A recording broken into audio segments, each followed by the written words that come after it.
After moving in together, my husband's parent demanded a spare key, saying, "I need to check in whenever I want." My husband handed it over without hesitation. I simply smiled and waited. A week later, they let themselves in only to find themselves locked inside with someone they never expected. When my husband, Adam, and I moved into our new home in Austin, Texas, I thought it was the start of something great. We had been married for just under a year, and this house was supposed to be our fresh start. A cozy 3-bedroom in a quiet neighborhood, enough space to settle in, maybe even start a family someday. But then, his parents happened. Adam's parents, George and Marcia, had always been a lot. Overbearing, controlling, and completely incapable of understanding the concept of boundaries. While we were dating, I had seen glimpses of it, his mom calling him 5 times a day to remind him about vitamins, his dad insisting on checking in whenever we had a date night. Annoying? Yes. But I figured once we were married and had our own place, they would naturally back off. I was so wrong. We had barely been in the house for a day when George and Marcia showed up unannounced. No warning, no invitation, just their car pulling up in the driveway like they had the right to be there. I answered the door, and before I could even say hello, Marcia walked in, looking around like she was inspecting a hotel room she wasn't quite satisfied with. "We brought you a little housewarming gift," she said, shoving a bottle of cheap wine into my hands. George followed behind her, holding a printed-out list of home maintenance tips, as if we were incompetent children who couldn't figure out how to change an air filter. I was already annoyed, but then Marcia sat herself down on our couch, crossed her legs, and said, "So, when do we get our spare key?" I blinked. "I'm sorry, what?" George chuckled like I was being ridiculous. "Oh, sweetheart, come on. Of course, we need a key. Just in case." "In case of what?" I asked. "You know," Marcia chimed in, "if there's an emergency. Or if we need to check in on things. Water the plants. Make sure you're keeping up with the cleaning." My brain stopped processing after that last part. I turned to Adam, waiting for him to shut this nonsense down. Instead, he nodded. "Yeah, that makes sense." And then he handed them a copy of our house key. I could feel every single ounce of rage in my body trying to burst out of me at once. I forced myself to smile, too sweetly. "Oh, of course," I said. "You're absolutely right." That's when I started planning. I played the long game. For a week, I acted so agreeable that even Marcia stopped raising an eyebrow at me. I thanked them for looking out for us. I made jokes about how helpful it would be. I even suggested they stop by whenever they wanted. What they didn't know was that I had spent every free moment setting a trap. Step 1. I installed a second lock on the inside of the front door, one of those heavy-duty hotel-style locks that can only be opened from inside. Step 2. I set up a motion-activated camera in the living room, which sent real-time alerts to my phone. Step 3. I made a very important phone call to my Uncle Mike. I didn't have to wait long. Exactly 1 week later, my phone buzzed at 10:47 a.m. on a Tuesday, an alert from the security camera. Motion detected, living room. I opened the app, and there they were. George and Marcia. Inside my house. They weren't just inside, they were snooping. I watched as George walked through the kitchen, opening cabinets and drawers like he was looking for something. Marcia wandered into the living room, smoothing out the throw blanket on the couch before making her way toward the bedroom. Then she did something that made my blood boil. She started folding my laundry. I stared at the screen, half in shock, half in rage. These people really thought they had the right to walk in whenever they wanted, go through my things, clean my house like I was some irresponsible child? Then, right on cue, they tried to leave. And that's when they realized they were locked inside. I saw it happen in real time. George went to open the front door, turned the knob, and nothing. He tried again, pulling harder this time. Still nothing. Marcia came over, confused. George rattled the knob again, then looked up and finally noticed the extra lock at the top of the door. He turned back toward Marcia, his face slowly turning red. "What the hell is this?" Then, before they could even process what was happening, the door to the basement opened. And Uncle Mike walked in. Uncle Mike is not someone you want to be alone in a house with if you don't know him. He's 6'3", shaved head, full beard, and covered in tattoos, most of which he designed himself. He used to run with a biker gang back in the day, and even though he's settled down and owns a tattoo shop now, he still looks like someone you don't want to piss off. He stepped into the living room, cracking his knuckles. Well, he said, his voice gravelly. "What do we have here?" George froze. Marcia let out a small scream and grabbed onto his arm. "What the hell are you doing in our house?" George demanded. Mike raised an eyebrow. "Your house." Marcia pointed at him, shaking. "You're trespassing." Mike laughed. Actually laughed. "Oh, that's funny," he said, reaching into his pocket and pulling out his own set of keys. Because I live here. That's right. I had sublet the house to Uncle Mike for a week. Legally. With paperwork. Filed with the landlord. My in-laws had just broken into a legally occupied residence. George's face turned an alarming shade of red. Marcia, still clutching his arm, looked like she might pass out. Mike leaned against the wall, arms crossed, calm as ever. You're lying, George snapped, pointing at him like an angry school principal. You do not live here. Mike pulled a folded-up piece of paper from his pocket and unfolded it slowly, too slowly, like he was enjoying the moment. Signed lease agreement, he said. Dated. Notarized. I had made sure it was airtight. George snatched the paper out of his hands, scanning the document like he could somehow will it to be fake. Marcia peered over his shoulder, lips trembling. This is ridiculous, she whispered. Mike smirked. You know what's ridiculous? Walking into someone else's house uninvited. George ignored him and turned to Marcia. Call Adam. That's when my phone buzzed. Incoming call, Adam.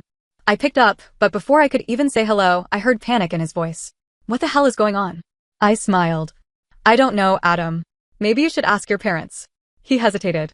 They're saying some guy is in our house, claiming he lives there. Not some guy. Uncle Mike. Dead silence. Then, very quietly, I drove home slowly, giving them more time to stew. By the time I walked in, the energy in the room was tense. Marcia was sitting on the couch, arms crossed so tightly it looked painful. George stood near the door, still fuming. Mike was in the kitchen, drinking a glass of water like he had all the time in the world. Hey, babe, I said cheerfully, dropping my bag on the counter. What's going on? You know exactly what's going on. George's voice was low and dangerous. I feigned innocence. Do I? This, he growled, shaking the lease agreement in my face, is a load of crap. I tilted my head. Funny. The landlord didn't think so.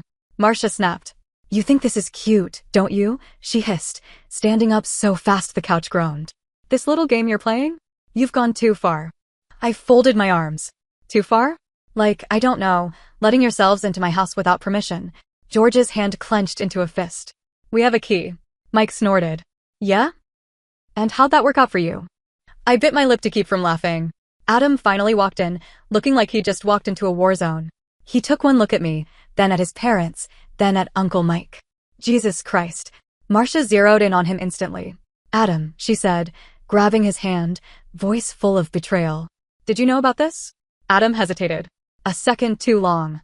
Her eyes widened. You did, she breathed. You let her do this. He rubbed his face, looking exhausted. Mom, but George had reached his breaking point. I want the key back, he snapped. Right now. I didn't even pretend to consider it. No, his nostrils flared. We're your family. We have a right to be here. I laughed. Actually laughed. Are you hearing yourself? A right? You don't have any rights here. You don't own this house. You don't pay the bills. You don't live here. George stepped forward, eyes dark. You're making a big mistake. Mike, who had been quiet up until now, let out a low chuckle. Oh, I'd love to see where this is going, he said. George turned on him. You shut your damn mouth.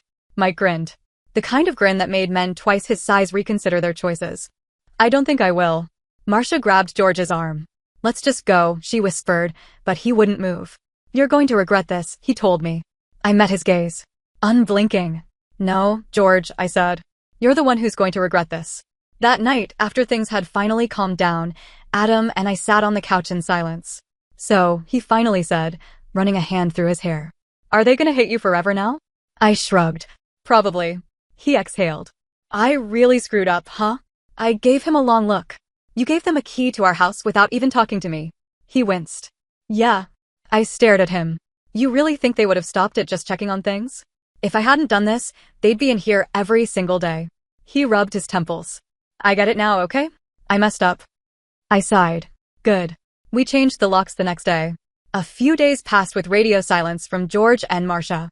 I started to think maybe, just maybe, they had finally gotten the message. Then, on Friday morning, I got a call from our landlord. The second I answered, his voice came through sharp and tense. Hey, I just got a weird call from some people claiming to be your in-laws. My stomach dropped. They were asking about the lease, he continued. They were, well, let's just say they were fishing for information. I sat up straight. What kind of information? He hesitated. They wanted to know if it would be possible to terminate your lease early. My blood turned ice cold. They what? They asked if I'd consider evicting you, he said, sounding half amused, half annoyed. They offered to pay off the remaining months in full if I'd agree to lease the house to them instead. I gripped the phone so hard my knuckles turned white. I knew George and Marcia were entitled. I knew they were overbearing. But this was war. I sat in complete silence, gripping my phone so hard my fingers ached. Eviction. My in-laws had actually tried to evict us from our own home. My landlord, thankfully, wasn't an idiot. He had laughed them off and told them there was no way in hell he was terminating our lease for two strangers. But the fact that they even tried? That was another level of insanity. And I wasn't going to let it slide. I didn't tell Adam right away. Not because I wanted to hide it from him, but because I knew he'd be too soft about it. His parents had this weird hold on him, like he had spent his whole life being trained to obey. He was finally starting to see the truth about them, but I wasn't sure if he was strong enough to deal with this the way it needed to be dealt with. So I decided to handle it myself. I drove straight to George and Marcia's house. When Marcia opened the door, she visibly flinched. She probably thought she was about to get a sweet little visit from her darling son. Instead, she got me. "Oh," she said, forcing a tight smile. "We weren't expecting you." I smiled back. "Yeah, I figured. Can I come in?" She hesitated but stepped aside. Big mistake. George was in the living room, drinking a beer, legs stretched out like he didn't have a care in the world. He barely looked up when I walked in. "What do you want?" he muttered. I sat down across from him, folding my hands. Calm. Controlled. Deadly. "I know what you did," I said. Marcia stiffened. "What do you mean?" I turned my eyes on George. "You tried to get us evicted. That got his attention." He straightened up, setting his beer down a little too hard. "I don't know what you're talking about." I pulled my phone out and tapped the screen. "Should I put the landlord on speaker?" Silence. Marcia wrung her hands together, looking nervous. George, on the other hand, had the audacity to smirk. "All right," he said, leaning forward. "Let's say we did." Marcia gasped. "George." "What?" he said, waving her off. "She's not stupid. She already knows." I felt a rush of cold anger run through me. "So what was the plan?" I asked. "You get us kicked out, take over the lease, and then what?" "Keep Adam locked in here like some kind of man-child you can control forever." Marcia looked offended. "We just wanted to be closer to our son." I laughed. A real, bitter laugh. "Closer?" I repeated. "You wanted control. And you didn't care if you had to wreck our lives to get it." George's smirk faded. "You're being dramatic." I stood up. I wasn't playing anymore. "If you ever, and I mean ever, pull something like this again," I said, my voice low and steady, "I will make sure you regret it." Marcia's face went pale. "Are you threatening us?" I smiled. "Oh, Marcia. I haven't even started." And then I walked out. I thought that would be the end of it. I thought maybe, just maybe, they'd finally get the message. I should have known they weren't done. A few days later, we started noticing strange things happening at the house. At first, it was small. A missing package here, a trash bin knocked over there. Annoying, but nothing major. Then, one night, Adam and I were watching TV when we heard it. A loud, scraping sound outside. Adam muted the TV. "Did you hear that?" I nodded. We both stood up and walked toward the front door. Adam slowly peeked through the peephole, and his entire body went rigid. "What?" I whispered. His voice came out cold. "My dad is out there." I felt my stomach drop. I looked through the peephole. And sure enough, there was George, standing on our porch, holding something in his hand. A copy of our old key. But here's the thing, we had changed the locks. Which meant he had just found out the hard way. George rattled the doorknob furiously. Then, when it wouldn't budge, he banged his fist against the door. "Open the damn door," he bellowed. Adam and I did not move. George pounded on the door again. "I know you're in there." I pulled out my phone and started recording. Adam was frozen, his face a mixture of fear and disbelief. This was his father, someone he had trusted his whole life, and now the man was standing outside our house like a crazed intruder. "George," I called out through the door, my voice calm but firm. "You need to leave." "This is my son's house," he yelled. "I have a right to be here." "No," I said. "You don't." Marcia's voice suddenly rang out from somewhere in the darkness. "Adam, sweetheart, just open the door so we can talk." I whipped my head toward the window. She was standing at the side of the house, hands clasped together like she was in some melodramatic soap opera. Adam took a shaky breath. "Dad," he said, his voice wavering. "You need to go." George slammed his fist against the door so hard I actually jumped. "You are making a huge mistake," he seethed. Then, suddenly, the motion sensor lights in the backyard turned on. I turned toward the back window and my heart nearly stopped. Someone was in our backyard. A shadowed figure, moving near the fence. I didn't even hesitate. I grabbed my phone and called the police. George was still ranting outside when the red and blue lights flashed through the windows. It took less than a minute for the cops to show up. I walked outside, phone still recording. The second George saw the officers step out of the patrol car, his entire face changed. "This is just a misunderstanding," he said, raising his hands like he was some innocent old man. "This is my son's house. We were just trying to have a conversation." One of the officers turned to Adam. "Sir, do you know these people?" Adam hesitated. For just a second. Then he exhaled and said the words that changed everything. "They're my parents," he said. "And they're trespassing." Marcia gasped. George's eyes went wide. And for the first time in his life, Adam chose me over them. The second Adam called it trespassing, I saw the moment George realized he lost. His jaw tightened. His fists clenched at his sides. Marcia gasped like she had just been stabbed in the heart. "Adam, sweetheart," she started, voice desperate, trembling. "You don't mean that." But Adam didn't look at her. He was staring at the cops. I don't know if it was fear or shame, or maybe just the weight of everything crashing down on him at once, but for the first time in our entire relationship, I saw him stand his ground. "They don't live here," he said, louder this time. "They don't have a key anymore. They need to leave." One of the officers nodded. "Sir, I'm gonna have to ask you both to step away from the house." George was seething, his whole body tense, but he wasn't stupid. He knew that if he pushed this any further, things would go way beyond embarrassment. So, instead of fighting, he turned to Adam and smiled. But it wasn't a warm, fatherly smile. It was cold, calculated, dangerous. "You think you're making the right choice," he said, voice dripping with venom.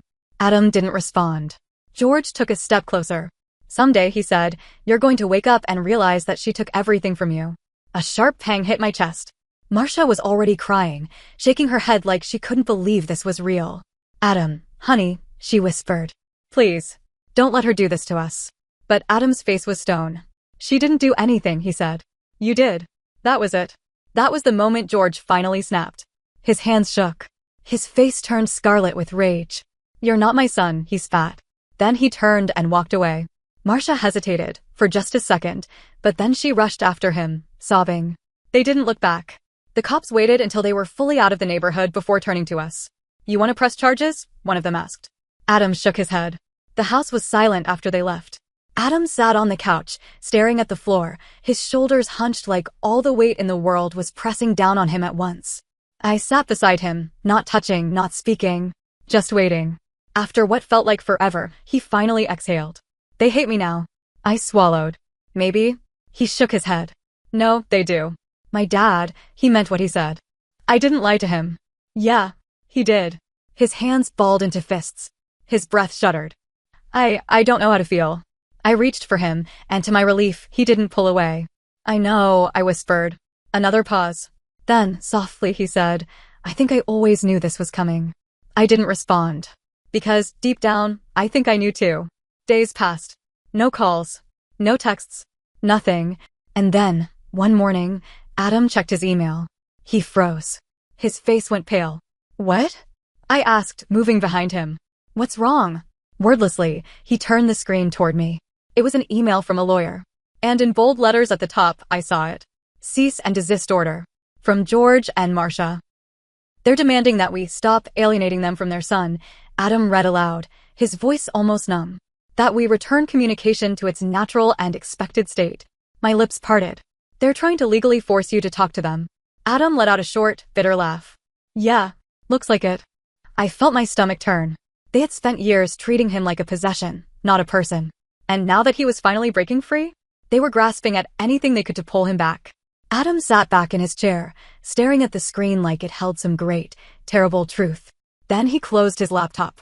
And smiled. "They're desperate," he said. "Quiet. Certain." I tilted my head. "Yeah?" He looked at me. "Yeah." Then, for the first time in weeks, he reached for my hand. And just like that, I knew we had won. We sent one final email. A single sentence. "Do not contact us again." After that, we blocked them everywhere. They tried to get through. Fake numbers. Anonymous emails. Even a Christmas card, accidentally addressed to the wrong house. But we didn't bite. And slowly, surely, they faded from our lives. It took Adam a long time to process everything. Some days were hard. Some days I could see the guilt creeping in, the doubt, the old, ingrained instinct to obey. But then, One night, as we sat on the porch, looking at our quiet little street, he turned to me and said, "I feel free." I squeezed his hand. "You are." He exhaled. Then, smiling, he said, "So, can we invite Uncle Mike over? I think he deserves a beer." I laughed. And for the first time in a long time, we were okay. Some people say family is forever. But the truth? Real family doesn't chain you. Real family doesn't make you feel like you owe them your life. Sometimes, the best thing you can do, the strongest thing you can do, is walk away. And when you do, you'll finally be free.